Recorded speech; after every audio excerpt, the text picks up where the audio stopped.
అప్పుల బాధలు వెంటాడుతున్నాయా? అయితే 6 JVR వారి జాతిరత్నాలు ధరించండి. మహారాష్ట్రలోని పూణేకి సంబంధించిన కేతన్ అగర్వాల్ హత్యకు సంబంధించి రోజుకొక వింత వింత విషయాలు బయటకు వస్తున్నాయి. పోలీసులే నిజంగా విస్తుపోయే అంశాలను ఆ నిందితులు ఇద్దరు కూడా చెప్తున్నారు. ఇద్దరు లవర్స్ ఎవరైతే ఉన్నారో సియా గోయల్ అదేవిధంగా చేతన్, ఈ ఇద్దరు కూడా గంట గంటకు ఒక విషయాన్ని చెప్తున్నారు. ఈ కేతన్ అగర్వాల్తో సియాకు ఎంగేజ్మెంట్ అయిన తర్వాత ఇద్దరు కలిసి లేచిపోదాం అనుకున్నారు. కానీ ఒకసారి కేతన్కి చెప్పి చూద్దాం అనుకున్నారు. సియా గోయల్ కేతన్కి నాకు ఈ పెళ్లి ఇష్టం లేదు అని చెప్పే ప్రయత్నం చేయబోయింది, కానీ పూర్తి స్థాయిలో చెప్పలే. ఒకవేళ చెబితే ఎలా రియాక్ట్ అవుతాడు అనుకుందో చిన్న హింట్ ఇస్తే తను ఎట్టి పరిస్థితుల్లో దానికి ఒప్పుకోనేలా కనిపించలేదు. సో ఈ క్రమంలోనే వీడిని వదిలించుకోవడం ఎలా అనే ఆ యొక్క స్కెచ్లు వేయడంలో నిమగ్నమైరు. వాస్తవంగా మే నెలలోనే కేతన్ను చంపేందుకు ఒక అద్భుతమైన పథకాన్ని రచించారు. కానీ అప్పుడు ఎగ్జిక్యూట్ చేద్దామంటే అది ఆ టైంకి సెట్ అవ్వలే.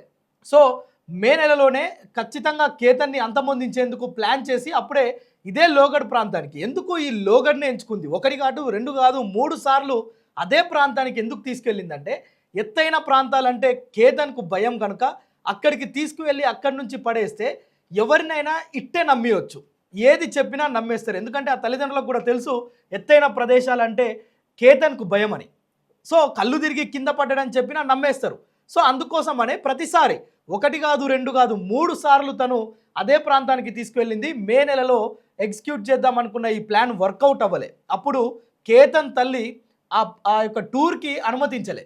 అయితే అందులో భాగంగానే జూన్ 14వ తేదీన ప్లాన్ చేసిరు. అప్పుడు నెట్టేస్తే చెట్టు పొదను పట్టుకొని తన ప్రాణాలను కాపాడుకున్నాడు. అప్పుడు సియా గోయల్ ఒక అద్భుతమైన యాక్టింగ్ చేసింది. బేబీ నీ దగ్గర పాము కనిపించింది, నిన్ను కాపాడేందుకే నెట్టేసిన బేబీ అని గట్టిగా ఒక హగ్ ఇచ్చింది. కథం అయిపోయింది. కేతన్ ప్రాణాలు ఆ క్షణానికి దక్కించుకున్నాడు, కానీ ఆ యాక్టింగ్తోని నెక్స్ట్ టైం మాత్రం దక్కించుకోలేకపోయిండు. అదే జూన్ 18న. సో దీనికి అనేక సార్లు రెక్కి నిర్వహించారు. ఇద్దరు కలిసి అక్కడికి వెళ్ళిరు. తనను ఖచ్చితంగా ఈసారి లేపేద్దాం అనుకున్నారు, లేపేసిరు, అయిపోయింది. ఇప్పుడు పోలీసుల దగ్గరికి వెళ్ళిరు. వీళ్ళు పోలీసులకు దొరకం ఎట్టి పరిస్థితుల్లో అనుకున్నారు. పిల్లి కళ్ళు మూసుకొని పాలు తాగుద్ది, తెలిసిందా? సో అట్లా సియా కానీ అదేవిధంగా చేతన్ కానీ ఇద్దరు కూడా మేము ఎవ్వరికి దొరకము, వీళ్ళు దొరకకుండా ఉండేందుకు ముందే ప్లాన్స్ చేసిరు. దానికి ఒక ఎగ్జాంపుల్ ఏంటంటే చేతన్ తన మొబైల్ను అంటే దూరంగా ఉన్న ఒక మొబైల్ షాప్లో పెట్టి ఛార్జింగ్ పెట్టి అక్కడ వాళ్ళకి ఏదో ఒక మాయకారణం అని చెప్పేసి ఫోన్ తన దగ్గర లేకుండా జాగ్రత్త పడ్డాడు. మొత్తం కూడా ఒక హుడీ ధరించుకొని తనను ఎవ్వరూ గుర్తుపట్టకుండా ఒక అంటే ముందస్తుగా తను చేసుకున్న ప్రణాళికను అక్కడ ఎగ్జిక్యూట్ చేసుకుండు. కానీ అది కూడా తనను తప్పిస్తుందేమో అనుకుండు. సియా మాత్రం ఎట్టి పరిస్థితుల్లో తనను చంపిన తర్వాత నేను ఎట్లయినా యాక్టింగ్లో నెంబర్ 1 కనుక నేను ఏ యాక్టింగ్ చేసినా ఇటు పోలీసులు, మా అత్తగారోళ్ళు, మా అమ్మగారోళ్ళు అందరూ నమ్మేస్తారు అనుకుంది. కానీ వ్యవహారం మొత్తం కూడా బెడిసి కొట్టింది.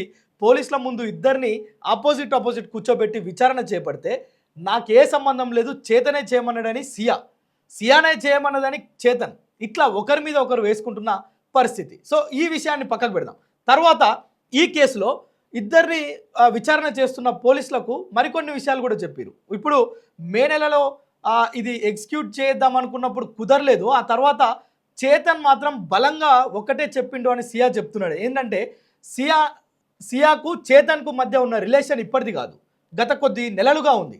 సో ఈ క్రమంలో వాళ్ళు పర్సనల్గా కలిసిన ఫొటోసు, వాళ్ళు ఏకాంతంగా గడిపిన వీడియోలు అవన్నీ ఈ మాయగాడు చేతన్ దగ్గర ఉన్నాయి.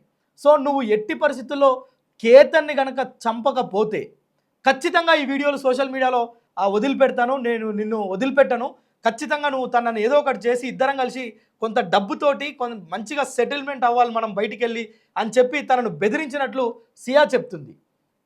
కానీ చేతన్ ఏం చెప్తున్నాడు, ఎట్టి పరిస్థితుల్లో మన ఇద్దరం కేతన్ దగ్గర ఉన్న డబ్బును తీసుకొని వెళ్దాం, పెళ్ళి అయ్యేంత వరకు వెయిట్ చేయి, పెళ్ళి అయితే నాకు కొంత ఆస్తి వస్తుంది కేతన్ది.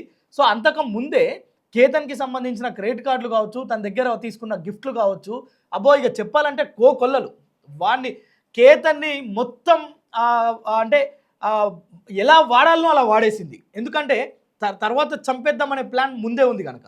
సో ఒకవేళ పెళ్లి చేసుకున్నాక కూడా ఆస్తిలో వాటా వస్తుంది కదా, అది తీసుకొని మన ఇద్దరం వెళ్ళిపోవచ్చు అనే ప్లాన్ కూడా చేసినట్లు చేతన్ చెప్తున్నాడు. సో ఏదేమడిప్పటికి కూడా ఒక దారుణమైన ఘటనలో చేయకూడని ఒక దుర్మార్గమైన పని చేసి ఈరోజు చేతన్ కావచ్చు, అదేవిధంగా సియా గోయల్ కావచ్చు, ఇద్దరు కూడా కటకటాల పాలయ్యారు. వాళ్ళను ఎవ్వరు కూడా, వాళ్ళ తల్లి మాట్లాడే బయట మీకు చూపిస్తా. వాళ్ళ తల్లి కూడా ఎంత బాధపడుతుంది. సియా గోయల్కి సంబంధించిన అమ్మాయి, ఎవరైతే నిందితురాలుగా ఉన్న అమ్మాయి తల్లి బయట మీరు వినండి. ఆ అమ్మాయి ఎంత కడుపు బాధతో చెప్తుంది. ఆ బిడ్డను కాపాడుకోవాలా, తన కాబోయే అల్లుడు అసలు అంటే ఇంత ఆస్తిపరుడు, అందగాడు, మంచి మనసున్న వ్యక్తి కేతన్ చనిపోయిందనే ఆవేదన ఆమె మాటల్లో వినిపిస్తుంది. తప్పు ఎవరు చేసినా, నా బిడ్డ చేసిన తప్పు తప్పే, ఇంత ఘోరానికి ఒడిగడుతుంది అనుకోలేదు. సియా నా కూతురు అయినప్పటికీ కూడా ఒక నా కాబోయే అల్లుడిని కోల్పోయిన అనే ఆవేదన తను వ్యక్తం చేస్తుంది. మీరు ఆ వీడియో చూసిన తర్వాత వీళ్ళిద్దరి వ్యవహారాన్ని విన్న తర్వాత మీరు కామెంట్ చేయండి, వీళ్ళని ఏ విధంగా శిక్షిస్తే బాగుంటుందో. यह मामला सुन के मुझे इतना शौक लगा कि ये कैसे हो गया और क्या मेरा दिमाग में ऐसे हुआ कि क्या हो गया करके। जितना दुख उन्हें है केतन जी का, आज उससे ज़्यादा दुख मुझे है कि एक नहीं दो परिवार डिस्टर्ब हो गए हैं। दोनों परिवारों में केतन जी भी इतने अच्छे थे, अगर किसी का इसमें दोष हो तो उसे सख्त से सख्त सजा होनी चाहिए, चाहे उसमें मेरी बेटी भी हो। अगर मेरी बेटी का दोष निकले तो जहाँ से केतन जी को गिराया गया या जो गिरे हैं वहां से ही उस दोषी को गिराया जाए। जी मुझे बहुत दुख है, बहुत पीड़ा है, पर ठीक है, उन्होंने बोले दोषी है, दोषी अगर करार होता है तो जो दोषी को सजा होनी चाहिए वो उसे देनी चाहिए। सिया और केतन जी की शादी के लिए परिवार में इतनी उम्मीदें थी, बहुत उम्मीदें थी, बहुत लगाव था। सामने वाली फैमिली भी बहुत लगाव से, बहुत प्यार से सिया को रखते थे और हम भी बहुत अच्छे से कर रहे थे। सब फंक्शन अच्छा हो रहा था। उन्होंने उनका बर्थडे सेलिब्रेशन के लिए भी बहुत प्रोग्राम किए थे। अगर हमें कुछ लगता था कि सिया का कुछ प्रॉब्लम हो रहा है या केतन जी से बात नहीं कर पा रही है तो उन्होंने हमसे डिस्कस करना था कि सिया का केतन जी का कुछ प्रॉब्लम चल रहा है, बच्चों में आपस में मनमुटाव हो रहा है, बच्चे बात नहीं कर रहे। पर उनके यहाँ से कोई मुझे रिएक्शन नहीं आया और ना ही मुझे कुछ लगा कि मेरी बेटी प्यार नहीं करती या क्या है। वो दोनों बच्चे बहुत प्यार से, बहुत अच्छे से रहते थे। सिया ने कुछ भी ड्रिंक्स करती नहीं थी, कुछ भी पार्टी वार्टी जाने का तो कुछ वो नहीं था। अगर उनको ये लगा था तो उन्होंने मुझसे या जिसने ये रिश्ता कराया है हमारी ननंद जी और हमारे जिया जी, तो उनसे एक बार पूछ लेना था कि ऐसे ऐसे बच्ची पार्टी जा रही है, ड्रिंक्स कर रही है, तो उन्होंने पूछा क्यों नहीं इस बारे में। आज तक तो 4 महीने तक उसकी बच्ची की बड़ाई ही करते थे, आज ये होने के बाद उन्होंने उसकी बुराई करना चालू की। ये फर्स्ट टाइम, तो आज तक तो उसकी बड़ाई ही बड़ाई होती थी, ये फर्स्ट टाइम सुने आया है कि वो ड्रिंक करती है या पार्टी जाती है। वो मेरी बेटी ने तो उनसे इतना लगाव और इतना प्रेम करते थे। नहीं, कभी नहीं, पता नहीं लगा है। जब से सगाई हुई थी बच्चों की कोई वो नहीं था। जब भी बात करती थी केतन जी से बात करती थी और सब बच्चों में दोनों में बहुत बॉन्डिंग था। हाँ, तो लोहगढ़ पे जाने के लिए फर्स्ट दिन वीडियो कॉलिंग रात को हुआ था। केतन जी बात कर रहे थे, वीडियो कॉलिंग था, उसकी वीडियो कॉलिंग में उसकी मम्मी बीच में आई है। तो सिया ने बोला कि मम्मी जी, केतन जी कल बोल रहे हैं कि अपने को ट्रैकिंग के लिए जाना है, तो आप उन्हें मना करो, मुझे ट्रैकिंग नहीं जाना है और अगले दिन फंक्शन भी है तो आराम करेंगे करके।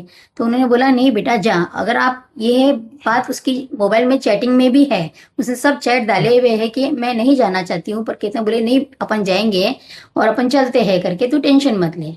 ये बात की थी? नहीं, ये बात हमें कुछ भी मालूम नहीं था। अगर उसने केतन को बताई है तो केतन ने अपने पेरेंट्स को बताना चाहिए था कि पापा जी, मम्मी जी, ये बात सिया ने मुझे बताई है, तो आपका क्या रिएक्शन है। अगर वो बताते थे, अपने पेरेंट्स को बताता था, तो ये आज नौबत भी आए शायद, मुझे नहीं पता है, पर हमारे तक ये कोई बात नहीं आई। अगर वो लोग बात कर लेते थे तो बच्चों में अंडरस्टैंडिंग हो जाती थी।